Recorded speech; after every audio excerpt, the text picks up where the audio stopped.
મહત્વના સમાચાર વલસાડ ખાતેથી મળી રહ્યા છે કે જ્યાં ઉમરગામના સંજાણમાં બાળકોની તબિયત લથડવા મામલે તપાસના આદેશ આપવામાં આવ્યા છે। એક પેડ માં કે નામ કાર્યક્રમમાં બાળકોને ચક્કર આપ્યા હતા।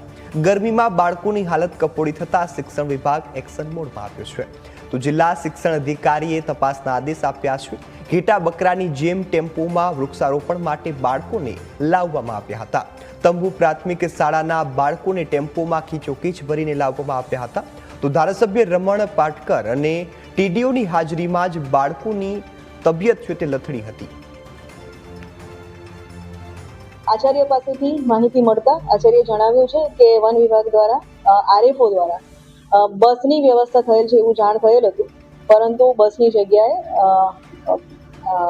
ટેમ્પામાં વિદ્યાર્થીઓને લઈ જવામાં આવ્યા છે।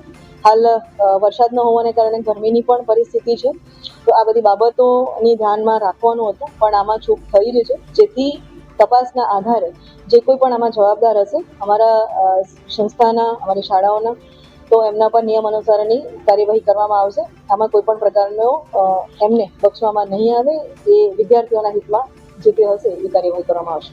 બાળક ધોમધકતા તાપમાં જાહેર કાર્યક્રમોમાં ભીડ એકત્રિત કરવામાં બાળકોને ખરેખર દૂર રાખવા જોઈએ એની સલામતી માટે। આ તો ઉલટાનું કાર્યક્રમની અંદર બાળકોને ઠાંસીને આઈસર જેવી ખુલ્લી ગાડીમાં સલામતીના તમામ નિયમો નેવે મૂકીને એમને લાવવામાં આવ્યા।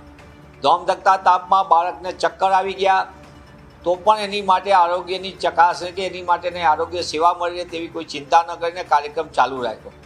ત્યારે હું સરકારને અને ખાસ કરીને શિક્ષણ વિભાગને આપના માધ્યમથી માંગ કરું છું કે ગુજરાતની ભાજપ સરકાર જો એનામાં થોડી પણ શરમ હોય તો જાહેર કાર્યક્રમોમાં બાળકોની સલામતીની ચિંતા કરે। ધોમધકતા તાપમાં બાળકોને આ રીતે સલામતી જોખમમાં મુકાઈને એમની આરોગ્ય ઉપર અસર થાય તેવા કાર્યક્રમોથી દૂર રાખે।